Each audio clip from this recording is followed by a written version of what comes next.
तो गाइस कहानी की स्टार्टिंग में हम देखते हैं इचिगो कुरोसाकी को, जो कि गली में कुछ बच्चों को पीट रहा होता है। एंड वो इन बच्चों को इसलिए पीटता है क्योंकि इन्होंने एक फ्लावर वास तोड़ दिया। तब वो जो बच्चे होते हैं वो इचिगो को बोलते हैं, सर आप हमें क्यों मार रहे हो। तब वो बोलता है, अच्छा बेटा क्यों मार रहा हूँ, ये फ्लावर वास मैंने तोड़ा है, ये क्यों तोड़ा तुमने। वो बोलते हैं कि पता नहीं सर, वो हमसे गलती से टूट गया था। तब वो बोलता है, अच्छा बेटा गलती से टूट गया था, तुम्हें पता है फ्लावर वास किसके लिए रख रखा था। बोलता है, हाँ सर, यहाँ पर 3 दिन पहले एक लड़की की एक्सीडेंट हो गया था तो उसके फैमिली मेंबर्स ने रखा था। तो बोलता है, हाँ सही बोल रहे हो, तो अब तुम ये बताओ तुमने इस फ्लावर वास को तोड़ा कैसे। तो वो बोलते, सॉरी सर, हम आगे से ऐसा नहीं करेंगे। एंड फिर वो वहाँ से भाग जाते हैं। तब जो इचिगो होता है वो उस फ्लावर वास की तरफ देखता है जहाँ पर एक लड़की की आत्मा अपीयर हुई होती है। दरअसल यही वो लड़की है जिसका 3 दिन पहले एक्सीडेंट हुआ था। फिर वो जो लड़की होती है वो इचिगो को थैंक्स बोलती है एंड इचिगो भी वहाँ से चला जाता है। अब जब इचिगो अपने घर के अंदर एंटर होता है तभी उसके ऊपर एक खतरनाक सी लात पड़ती है। एंड ये जो लात होती है ये और किसी के नहीं, उसके डैड की थी। एंड फिर इचिगो जब नीचे गिर जाता है तो उसका जो डैड होता है वो उसे चिढ़ाते हुए बोलता है कि बेटे तुम्हारे रिफ्लेक्सेस बहुत ज़्यादा कमज़ोर हो चुके हैं, तुम तो मेरी एक इस छोटी सी लात से भी नहीं बच सके, तुम्हें अपनी ट्रेनिंग वापस से जारी करनी होगी। तभी इचिगो बोलता है, ट्रेनिंग? कौन सी ट्रेनिंग? अबे बुड्ढे, स्कूल से आया तेरा लौंडा और आते तूने मेरे मुंह पे ये क्या चप्पल सी जड़ दी, अभी बताता हूँ तेरे को। एंड उन दोनों में लड़ाई स्टार्ट हो जाती है। तभी हम उसकी डाइनिंग टेबल पे बैठी हुई दोनों बहनों को देखते हैं जिनका कि नाम होता है यूजू एंड कारिन। जिसमें से जो कारिन होती है उसके पास भी सेम सुपर पावर होती है इचिगो जैसी, जो कि भूतों को देख सकती है। और फिर वो इचिगो को बोलती है कि इचिगो तुम अब लड़ाई बंद करो और अपने पीछे देखो, तुमसे तुम्हारा दोस्त मिलने आया है। एंड जैसे इचिगो पीछे देखता है तो फिर वहाँ पर वो एक गोस्ट को देखता है। फिर इचिगो बोलता है कि अबे बुड्ढे, तू कितनी देर से मेरे पीछे खड़ा था और तूने क्या क्या देखा है, सच सच बता दे। तब वो बोलता है, अरे सर सॉरी, मेरी हेल्प कर दो एक बार। ये बोलता है, चुप हो जा, अभी मेरे पास और भी काम है। एंड फिर इचिगो वहाँ से ऊपर चला जाता है और अपने कमरे में जाकर सो जाता है। फिर अगले दिन की सुबह हो जाती है और इचिगो अपने स्कूल जाने के लिए तैयार हुआ होता है। एंड जैसे वो स्टेयर से नीचे आता है तो टीवी पे एक न्यूज़ को देखता है जहाँ पर उसी स्ट्रीट में जहाँ पर उसने कल उन बच्चों को पीटा था वहाँ पर एक बॉम्ब ब्लास्ट हुआ था जिसमें कि काफी सारे लोग घायल हो गए थे। पर इचिगो का क्या, इचिगो ने तो उन लोंडों को पीट दिया। तो अब इचिगो वहाँ से निकलकर उसी स्ट्रीट के तरफ जाता है जहाँ पर वो देखता है कि यहाँ पे तो पुलिस ने नाकाबंदी कर रखी है, तो कोई दिक्कत वाली बात नहीं है, मैं दूसरी तरफ से चला जाता हूँ अपने स्कूल पे। एंड वो जैसे ही अगली गली में जाता है तो उसकी आंखों के आगे एक खतरनाक सा मॉन्स्टर अपीयर हो जाता है जो कि एक बच्ची की आत्मा के पीछे पड़ा था। तभी इचिगो भी उस मॉन्स्टर से डर जाता है और वहां से भागने लग जाता है। इचिगो मन ही मन सोच रहा होता है कि ये मैं कहाँ फंस गया, यहाँ पे तो मेरी जान भी जा सकती है। एंड वो यही सोच के भाग ही रहा होता है तभी उसके पीछे एक अजीब से कमीना में एक लड़की आ जाती है जो कि अपनी स्वॉर्ड निकालकर उस मॉन्स्टर को मार देती है और जब भी वहां से गायब हो जाती है। दरअसल ये जो लड़की थी ये एक सोल रीपर थी जो कि बुरी आत्माओं से लोगों को प्रोटेक्ट करते हैं। एंड वो वहां से जब चली जाती है तो इचिगो रात में उसी लड़की के बारे में सोच रहा होता है। वो सोच रहा होता है कि कैसे उस लड़की ने एक खतरनाक सी मॉन्स्टर को अपने एक वार में हरा दिया। तभी उसके जो खिड़की होती है वहां पर एक बटरफ्लाई अपीयर हो जाती है और देखते ही देखते वही लड़की उसकी खिड़की से उसके कमरे के अंदर आने लग जाती है, जिसे देख के इचिगो बहुत ज़्यादा डर जाता है क्योंकि उस लड़की के हाथ में थी एक तलवार जिसे हम जापानीज में कटाना भी बोलते हैं। फिर जो इचिगो होता है वो बहाने बनाने लग जाता है। वो बोलता है कि अरे यार मैं कोई मॉन्स्टर नहीं हूँ, मैडम जी छोड़ दो, मेरे को छोड़ दो, माफ़ कर दो, आगे से गलती नहीं होगी। पर मैंने गलती क्या करी है ये तो बताओ। तभी वो जो लड़की होती है वो इचिगो को इग्नोर करते हुए उसके कमरे के अंदर आने लग जाती है। इचिगो इस मौके का फायदा उठाकर उसके पीछे जाता है और एक खतरनाक सी लात मारता है। लात पड़ते ही उस लड़की को गुस्सा आना चाहिए था पर वो इचिगो को चेक करने लग जाती है। वो बोलती है कि यार तुम तो मेरे को कोई आत्मा वात्मा नहीं लग रहे। तब इचिगो उसका हाथ हटाते हुए बोलता है कि बेटा मैं आत्मा लग रहा हूँ तेरे को, छोटी बच्ची तेरे को मैं आत्मा लग रहा हूँ, मैं इंसान हूँ। तो बोलिए अच्छा तुम इंसान हो तो तुम ये बताओ कि मेरे को तुम देख कैसे पा रहे हो। तब वो बोलता है तुम्हें क्या हुआ, तुम्हें देख नहीं सकता क्या मैं जीती जागती रात को। क्या हुआ, मैं तुम्हें देख नहीं सकता था क्या? इतनी रात को तुम मेरे कमरे में आ गई, कोई सेंस है या नहीं है? तब वो लड़की बोलती है कि मेरे को दरअसल यहाँ से एक मॉन्स्टर की प्रेजेंस फील हुई थी, तभी मैं यहाँ पर आ गई। तब इचिगो बोलता है कि हाँ देख लेना मॉन्स्टर नहीं है यहाँ पे, तो जाओ जाके अपने खिलौनों के साथ खेलो। तो बोलते हैं ये बताओ तुमने अभी थोड़ी देर पहले बच्ची किसे कहा था? इचिगो बोलता है तुम्हें बोला था, तुम्हें आपस से सुनना है क्या छोटी बच्ची? तभी वो बोलते अच्छा बेटा। छोटी बच्ची बोलता है पार्डो नंबर 33 सोकात्सुई। एंड ऐसा बोलते ही इचिगो जो होता है वो पैरालाइज होकर जमीन पर गिर जाता है। फिर इचिगो बोलता है अरे यार ये क्या हो रहा है, मैं हिल क्यों नहीं पा रहा? बोला हाँ अब बोलो ना छोटी बच्ची, अब पता चला होगा ना तुम्हें मेरी पावर्स का। तब इचिगो उससे बोलता है कि ये तुमने क्या कर दिया, अभी मैं हिल क्यों नहीं पा रहा, जल्दी से मेरे वापस से वैसे ही करो। तब वो बोलती है कि पहले तुम्हें मेरे से सॉरी मांगनी होगी। तब इचिगो उससे सॉरी मांगता है और पर फिर भी वो उसे पहले जैसा नहीं करती। फिर जो इचिगो होता है वो उससे उसके बारे में पूछने लग जाता है। तब वो बताती है कि मेरा नाम है रुकिया कुचकी एंड मैं सोल सोसाइटी से आई हूँ, जहाँ पर हम स्पेशल शिनिगामी ट्रेनिंग करते हैं, जिसके बाद मैं एक सोल रिपर जिसे तुम शिनिगामी भी बोलते हो वो बन जाती हूँ और इन होलोज से तुम लोगों को प्रोटेक्ट करती हूँ। एंड वो ये सब बोल ही रही होती है। एंड ऐसा बोलते ही हम दूसरी तरफ एक होलो को देखते हैं जो कि एक लड़की की आत्मा के पीछे पड़ा हुआ होता है। और वो जैसे ही उस लड़की को मारने वाला होता है तभी उसे एक स्ट्रॉन्ग स्पिरिचुअल प्रेशर महसूस होता है। तो फिर वो उसी डायरेक्शन में उस लड़की को छोड़कर वहीं पे चला जाता है। एंड फिर वहीं दूसरी तरफ जो इचिगो होता है उसे भी वो होलो सेंस हो रहा होता है। तभी वो सेम चीज के बारे में उस सोल रीपर को इन्फॉर्म करता है। पर वो सोल रीपर सोचती है कि ये मेरी ये पैरालाइजेशन से निकलने का बहाना बना रहा है। पर अचानक से उसके मीटर में एक खतरनाक सी रीडिंग शो होती है जो कि एक होलो की थी। और तभी दूसरी तरफ से एक इचिगो की एक बहन जिसका नाम कारिन था वो इचिगो की तरफ भागते हुए आती है और बोलती है कि इचिगो तुम जल्दी से एक बार नीचे जाकर देखो। यूजू अचानक से हवा में उड़ने लग गई और वो काफी ज्यादा खास रही है। तब इचिगो समझ जाता है कि उसकी फैमिली पे एक होलो ने अटैक करा है। एंड वो नीचे जाने की कोशिश करता है पर उससे पहले ही वो रुकिया नाम की लड़की नीचे चली जाती है। एंड इचिगो भी अपने स्पेल को नहीं छुड़ा पाता पर वो जैसे तैसे रेंगता नीचे चला जाता है। एंड ये जो रुकिया थी ये वहां पर एक होलो को देखती है जिसने कि यूजू को अपने हाथों पे उठा रखा था। एंड तभी वहां पर जब इचिगो आ जाता है तो फिर वो काफी गुस्सा हो जाता है क्योंकि सोल रीपर ने उसके हाथ बांध रखे थे और वहीं दूसरी तरफ होलो उसकी एक बहन को मारने वाला था। तो जो इचिगो होता है ना वो उसके उस स्पेल से जब भी अपने पूरी दम लगाकर छूट जाता है। अब जो इचिगो होता है वो एक कुर्सी उठाता है और उस होलो को मारने के लिए दौड़ पड़ता है। पर इचिगो के पास इतनी पावर्स नहीं होती कि वो उस होलो को डिफीट कर सके। तो फिर वो होलो के एक वार से ही काफी दूर जाके गिरता है। एंड फिर वो जो होलो होता है वो इचिगो के पीछे पड़ जाता है। तभी अचानक से बीच में रुकिया आ जाती है और वो होलो रुकिया को भी घायल कर देता है। फिर जो इचिगो होता है वो काफी ज्यादा डर जाता है क्योंकि रुकिया जो कि एक सोल रीपर थी वही उन्हें प्रोटेक्ट कर सकी थी एंड वो भी अब घायल हो गई। फिर इचिगो बोलता है कि इस होलो को एक आत्मा खानी है ना, तो एक काम करो होलो तुम मुझे खा लो और उसके बाद तुम्हें मेरे फैमिली मेंबर्स को छोड़ना पड़ेगा। तभी रुकिया बोलते अरे बेवकूफ़ तुम क्या कर रहे हो, तुम्हें पता है क्या होलो क्या होते हैं? अभी अगर होलो ने तुम्हारी आत्मा खा ली तो एक हफ्ते बाद तुम्हारे फैमिली मेंबर्स को भी खा लेगा। तब इचिगो बोलता है कि हमें कुछ तो करना पड़ेगा वरना ये जो होलो है ये हम सबको खा जाएगा। तब रुकिया बोलती है कि तुम्हें पता है हमारी सोल सोसाइटी में अगर कोई सोल रीपर घायल हो जाता है तो वो कुछ टाइम के लिए एक सब्स्टिट्यूट सोल रीपर बना सकता है, पर उसके लिए तुम्हें एक रिस्क लेना पड़ेगा। तब इचिगो बोलता है हाँ जल्दी जल्दी बताओ, मैं कोई भी रिस्क लेने के लिए तैयार हूँ। तब वो बोलती है कि तुम्हें मेरी तलवार अपने सीने में घुसानी पड़ेगी। तब इचिगो बोलता है अच्छा बस इतनी सी बात। एंड वो उसकी तलवार लेता है और अपनी छाती में घुसा लेता है और फिर इसी के साथ साथ उसे रुकिया की सारी सोल रीपर पावर्स भी मिल जाती है। पर रुकिया चाहती थी कि वो उसे सिर्फ अपनी आधी पावर्स दे, पर इचिगो का स्पिरिचुअल प्रेशर इतना ज़्यादा हाई होता है कि उसे रुकिया की सारी पावर्स मिल जाती है।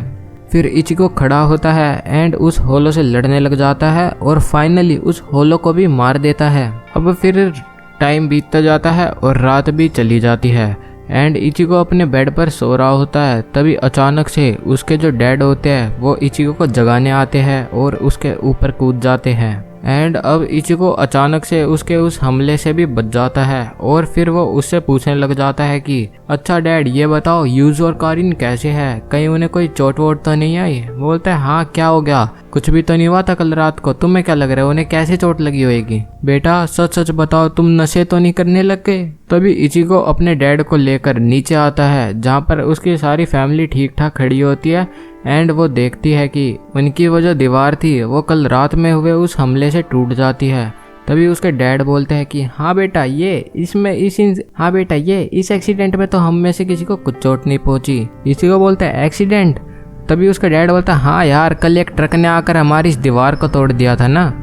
तब इचिको समझ जाता है कि उसकी जो फैमिली की इंजरीज थी वो उस सोल रीपर ने हील करी होगी और साथ ही साथ इनकी मेमोरी भी रिप्लेस कर दी होगी। अब फिर जो इचिको होता है वो वापस से अपने स्कूल में चला जाता है जहाँ पर जब वो स्कूल में एंट्री मारता है तो उसके सामने से दो लड़कियां आ रही होती हैं जिनमें से एक का नाम था तात्सुकी और ये जो सुंदर सी दिखने वाली लड़की है इसका नाम था ओरिहिमे और इसका क्रश है इचिको पर। एंड इचिको और ओरिहिमे की टक्कर हो जाती है जैसा कि बॉलीवुड मूवीज में होती थी। और जब इचिको उसको हाथ देता है अपना ताकि वो उसे उठा सके एकदम सल्लू भाई स्टाइल में, तभी अचानक से बीच में तात्सुकी आ जाती है और वो बोलती है कि बेटा ओरिहिमे से ना दूर रहियो और है ना इसके आसपास है ना नजर भी मत आ जाइयो, समझ गया। तब इचिको बोलता है हाँ मैं कौन सा जानबूझ के टकराया, मैं तो बस हेल्प ही कर रहा था। वो बोलती है कि हाँ मैं हूं ना हेल्प करने के लिए, तुम भागो यहाँ से। तभी इचिको जो होता है वो वहां से जाकर अपने बेंच पे जाकर बैठ जाता है जहाँ पर उसके सारे के सारे दोस्त उसे घेर लेते हैं और उसे कल रात वाले एक्सीडेंट के बारे में पूछ रहे होते हैं। इन्हीं दोस्तों में से एक दोस्त होता है जो कि काफी लंबा था एंड इसका नाम होता है सादो यातो सोदा। एंड ये जो बंदा है इसे सारे के सारे चैड बुला रहे होते हैं। तब वो इचिको से पूछता है कि अरे यार इचिको क्या मुझे तुम्हारी कुछ हेल्प करने का मौका मिल सकता है। अरे नहीं यार चैड, अभी बैटल थोड़ी हुई है जो हम आपको बुलाएंगे, हम कर लेंगे, अपने आप संभाल लेंगे, कोई दिक्कत मत मानो आप। तभी पीछे से इचिको को एक लड़की की आवाज आती है एंड इचिको जब पीछे देखता है तो उसकी आंखों के आगे वही सोल रीपर खड़ी थी जो कि इचिको से कुछ जरूरी बात करने के लिए आई थी और उसे कोने में बुला रही थी। तब इचिको बोलता है तुम यहाँ पे क्या कर रही हो, तुमने मेरे स्कूल में एडमिशन कैसे ले लिया, तुम्हें तो कोई देख ही नहीं सकता था ना। तब वो बोलती है कि अरे मैं नई ट्रांसफर स्टूडेंट हूँ और इचिको कुरोसाकी मुझे आपसे थोड़ी बात करनी है, एक बार आओ ना, एक बार बाहर चलते हैं ना। अब रुकिया इचिको को बाहर खींचते हुए ले जाती है एंड बाहर जाकर रुकिया उससे बात करते हुए बोलती है कि और बताओ मैं कैसी लग रही हूँ। तब इचिको बोलता है कैसी लग रही हो, तुम ये बताओ यहाँ पे तुम अभी भी क्यों हो। तब रुकिया बताती है कि दरअसल कल रात वाले उस एक्सीडेंट में तुमने मेरी सारी सोल रीपर पावर्स ले ली तो अब मैं सोल सोसाइटी वापस से नहीं जा सकती, तो मेरे को अब इतने दिनों तक धरती पर ही रहना पड़ेगा और जब तक मैं धरती पर हूँ तब तक तुम्हें मेरा एक सब्स्टिट्यूट सोल रीपर बनकर मेरी प्रोटेक्शन और साथ ही साथ और लोगों की भी प्रोटेक्शन करनी होगी। तब इचिको वहां से जाने लग जाता है और बोलता है कि मुझे नहीं करनी किसी की प्रोटेक्शन, तुम अपने आप मैनेज करो, मेरे को नहीं पता। और तभी जो सोल रीपर होती है वो अपने हाथ में एक ग्लव पहन लेती है और इचिको की बॉडी को टच कर देती है जिसका इस्तेमाल करते हुए इचिको की जो आत्मा होती है जो कि सोल रीपर फॉर्म में होती है वो बाहर आ जाती है। एंड फिर इचिको बोलता है हाँ बेशक तुमने मेरी आत्मा को मेरे शरीर से अलग कर दिया पर मैं फिर भी तुम्हारी हेल्प नहीं करूँगा। तो बोलती है अच्छा तुम मेरी हेल्प मत करना, एक काम करो मेरे साथ एक पार्क में चलो। एंड जब वे दोनों पार्क में जाते हैं तो वहाँ पर एक छोटे से बच्चे की आत्मा को देखते हैं जिसके के पीछे एक होलो पड़ा होता है। तो इचिको उनके बीच में जाता है और उस बच्चे को बचा लेता है। और फिर जो इचिको होता है वो रुकिया को बोलता है कि हाँ बेशक मेरे को तुम्हारी हेल्प करने का बिल्कुल शौक नहीं है पर मैं ऐसे किसी की आत्मा को तड़पते हुए नहीं देख सकता। एंड फिर वो ऐसा कहते हुए उस बच्चे पे कंसोल परफॉर्म कर देता है जिसकी मदद से वो उस बच्चे को सोल सोसाइटी वापस से ट्रांसफ़र कर देता है। फिर हम उसी दिन की शाम का सीन देखते हैं जहाँ पर ओरिहिमे अपने बेंच पर बैठकर पढ़ रही थी एंड एक आत्मा जो कि उसके भाई की थी वो उसे देख रही थी और खुश हो रही थी। तभी अचानक से उसके भाई की आत्मा पर कुछ होलोज हमला कर देते हैं और उसे वेको मुंडो ले जाते हैं। दरअसल ये जो वेको मुंडो है ये होलो का अड्डा होता है जहाँ पर सारे के सारे होलोज रहते हैं और फिर वे सारे के सारे होलोज मिलकर ओरिहिमे के भाई को भी एक होलो बना देते हैं। और फिर हम अगले दिन की सुबह का वापस से सीन देखते हैं जहाँ पर इचिगो और वो सोल रिपर एक जगह घूम रहे होते हैं। तभी अचानक से ओरिहिमे को एक कार टक्कर मारकर चली जाती है। एंड जब दोनों ओरिहिमे का बचाने उसकी तरफ भागते हैं तो देखते हैं कि ओरिहिमे बिल्कुल ठीक है, पर उसके पैर पे एक अजीब सा निशान हो चुका है, जैसे किसी ने उसके पैर को पकड़कर खींचा हो। एंड रुकिया उसके इस निशान को नोटिस कर लेती है, पर इचिगो को इसके बारे में कुछ भी नहीं बताती। एंड फिर जब वे दोनों वापस से घर की तरफ जा रहे होते हैं तो फिर जो रुकिया होती है वो इचिगो से पूछती है कि इचिगो, क्या ये ओरिहिमे नाम की लड़की है, इसकी फैमिली में से किसी की डेथ हुई है क्या? तब इचिगो बोलता है कि अच्छा, तुम्हें अचानक से इसके फैमिली बैकग्राउंड में इतना ज़्यादा इंटरेस्ट कैसे आ गया? तब रुकिया बोलते हैं कुछ नहीं यार, मैं तो वैसे ही पूछ रही हूँ। तब इचिगो बताता है कि रुकिया और इसका एक भाई था जिसका नाम था सोरा, एंड ये दोनों आपस में काफ़ी ज़्यादा क्लोज थे। पर अचानक से एक दिन सोरा की एक एक्सीडेंट में मौत हो जाती है और ओरिहिमे उस दिन बहुत ज़्यादा रोई थी। एंड काफ़ी दिनों तक वो स्कूल में भी नहीं आई थी। अब इचिगो अपने घर पे जाता है और एक कॉमिक बुक पढ़ने लग जाता है। तभी अचानक से इसकी बहन यूजो आती है और बोलते है इचिगो भैया, डिनर ठंडा हो रहा है, जल्दी से नीचे आ जाओ। इचिगो बोलता है हाँ हाँ आ रहा हूँ, थोड़ा वेट करो। एंड फिर इचिगो अपनी वो मांगा पढ़ना कंटिन्यू कर देता है। और फिर हम सोल रिपर को देखते हैं जो कि एक जगह पे सो रही होती है। तभी अचानक से उसके रिमोट में कुछ रीडिंग शो होती है और वो अपनी जगह से निकलती है। एंड ये जगह जहाँ पर वो सो रही थी वो और कोई नहीं, इचिगो की अलमारी थी। अचानक से सोल रिपर को देख के इचिगो काफ़ी शौक हो जाता है और फिर अचानक से जो सोल रिपर होती है वो ग्लव पहन के इचिगो के बॉडी को टच कर देती है, जिसकी वजह से इचिगो की सोल रिपर वाली फॉर्म उसकी बॉडी से बाहर आ जाती है और देखता है कि सामने एक होलो ने उस पर हमला करा होता है। और वो जो होलो था वो उस पर वापस से हमला करता है, तो इस बार इचिगो उस पर काउंटर अटैक करता है और उसका थोड़ा सा मास्क भी तोड़ देता है, जिसकी वजह से उसे उस होलो का थोड़ा सा चेहरा दिख गया था। और फिर इसके बाद वो जो होलो था वो वहां से भाग गया था। एंड इचिगो रुकिया को बोलता है तुम्हें मुझे बताना ही होगा कि ये होलो कौन होते हैं, क्योंकि अभी अभी मैंने इस होलो का चेहरा देखा और ये ओरिहिमे के भाई सोरा जैसा था। तब रुकिया बताती है कि अच्छा, तो फिर तुम्हें पता चल ही गया, तो मैं तुम्हें बताती हूँ। ये जो होलोज होते हैं ये दरअसल अच्छी आत्माएं थी जो कि किसी होलो के कब्जे में आ जाती हैं, और फिर वे जो होलोज होते हैं वे अच्छी आत्माओं को भी अपनी तरीके से होलो बना देते हैं, और फिर ये जो होलोज होते हैं ये अपने फैमिली मेम्बर्स और दोस्तों पर हमला कर देते हैं। फिर इचिगो बोलता है कि अगर ऐसी बात है तो ओरिहिमे अभी खतरे में है और मुझे उसे बचाना ही होगा। और वहीं दूसरी तरफ हम ओरिहिमे और तात्सुकी को देखते हैं जो कि डिनर कर रहे होते हैं। तभी अचानक से ओरिहिमे का एक डॉल जमीन पर गिर जाती है। एंड ओरिहिमे और तात्सुकी जैसे ही उसे उठाने जाती है तो उसके पीछे हम ओरिहिमे के पीछे एक होलो को देखते हैं जो कि सोरा ही था, और वो ओरिहिमे को मार देता है। और ओरिहिमे को मारने के बाद वो तात्सुकी पर भी काफ़ी सारे हमले करता है। अब तात्सुकी को कोई भी दिख नहीं रहा था, पर उसे फिर भी मुक्के लग रहे थे, तो तात्सुकी काफ़ी ज़्यादा डर जाती है। और फिर अचानक से वो होलो तात्सुकी को भी मारने के लिए उसके ऊपर चढ़ जाता है। तो फिर जो ओरिहिमे थी वो अब एक आत्मा बन चुकी थी, एंड उसके शरीर से एक चैन अटैच थी जो कि उसके उस शरीर को टच कर रही थी। तो वो जाके उस होलो पर हमला करने लग जाती है, पर उसके अटैक से उस होलो को कुछ फर्क नहीं पड़ता। और दूसरी तरफ हम इचिगो और रुकिया को देखते हैं जो कि ओरिहिमे के घर की तरफ बढ़ रहे होते हैं ताकि वो उसे प्रोटेक्ट कर सके।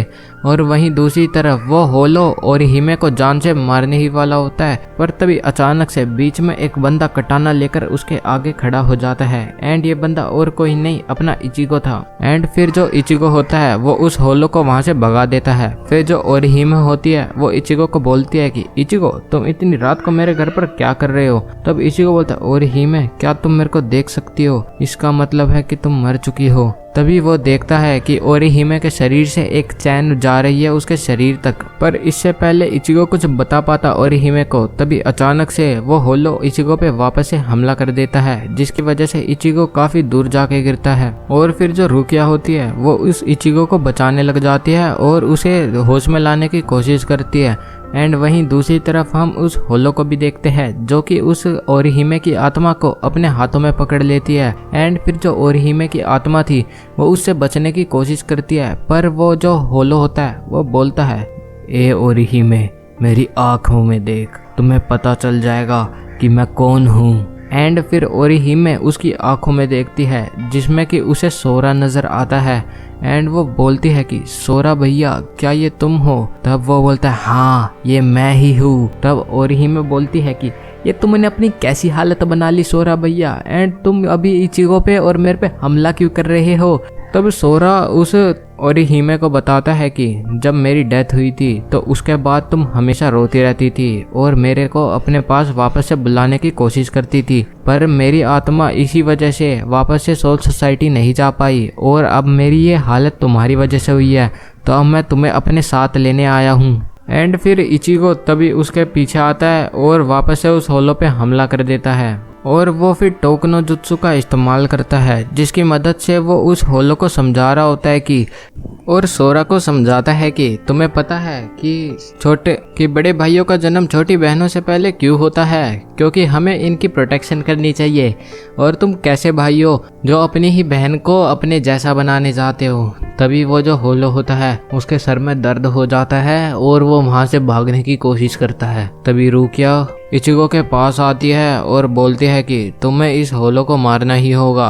तो क्या हुआ कि ये सोरा का भाई है, पर अब वो बिल्कुल भी वैसा नहीं रहा, तो तुम इसे मार दो। एंड फिर जो इचिगो होता है वो वापस से उस होलो के पीछे जाता है, पर जब वो उस पर हमला करने वाला होता है तो होलो उस पर काउंटर अटैक करता है। एंड जिसकी वजह से वो जो होलो उसकी कटाना उसके पास से दूर करने के लिए कामयाब हो जाता है।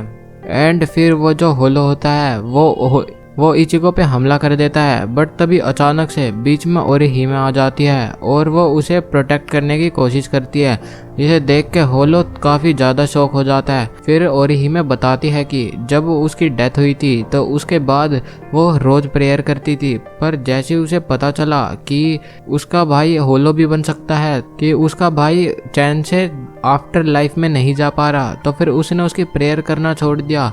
एंड फिर वो उसे महसूस करने लगी। तभी अचानक से जब कल उसका एक्सीडेंट होने वाला था तो वो उसका भाई ही था जिसने कि उसकी प्रोटेक्शन करी थी। तब वो बोलती है कि अगर तुम मेरे सचमुच भाई हो तो तुम अब इचिगो को बिल्कुल भी और ज़्यादा परेशान नहीं करोगे और वापस से मेरे भाई असली वाले बन जाओगे। तभी अचानक से होलो के वापस से सर में दर्द होने लग जाता है और उसका मास्क टूट जाता है, जिसमें से कि जो सोरा होता है उसका चेहरा नज़र आता है ओरिहिमे को, और वो फिर ओरिहिमे को काफ़ी ज़्यादा ब्लेसिंग्स देता है और बोलता है कि मेरा टाइम इस दुनिया में पूरा हो चुका है, तो अब मैं यहाँ पर ज़िंदा नहीं रह सकता, तो अब एक काम करो, मेरे को जल्दी से वापस से सोल सोसाइटी भेज दो, मेरा सर उड़ा दो तुम अपनी कटाना से। पर इचिगो इस हालत में नहीं था कि वो उस होलो को मार सके, तो फिर वो होलो खुद ही उठता है और उसकी कटाना से अपना सर उड़ा देता है। अब जो रुकिया थी वो ओरिहिमे को हील करने लग जाती है और उसकी जो मेमोरी ट्रांसफ़र वाली कुछ गोलियां सी खिला देती है। फिर हम अगले दिन का सीन देखते हैं जहाँ पर हम ओरिहिमे को देखते हैं जो कि अपने कुछ दोस्तों को कल वाले इंसिडेंट के बारे में बता रही थी। वो बताती है कि कैसे कुछ सुमो रेसलर्स ने उनकी बिल्डिंग पर हमला कर दिया था एंड ओरिहिमे ने उन सुमो रेसलर्स को पीट पीट कर भगा दिया। और उन सुमो रेसलर्स की तरह ही हमारी ये वीडियो का भी टाइम भाग चुका है और हमारी वीडियो भी एंड हो चुकी है। तो फिर अब तुम एक काम करना, उस लाइक वाले बटन पर सुमो रेसलर फेंक के मारना और सब्सक्राइब वाले बटन पर अपनी उंगली एंड कुछ प्यारी प्यारी सी कमेंट भी कर देना। मिलते हैं अगले पार्ट में। Till then bye bye.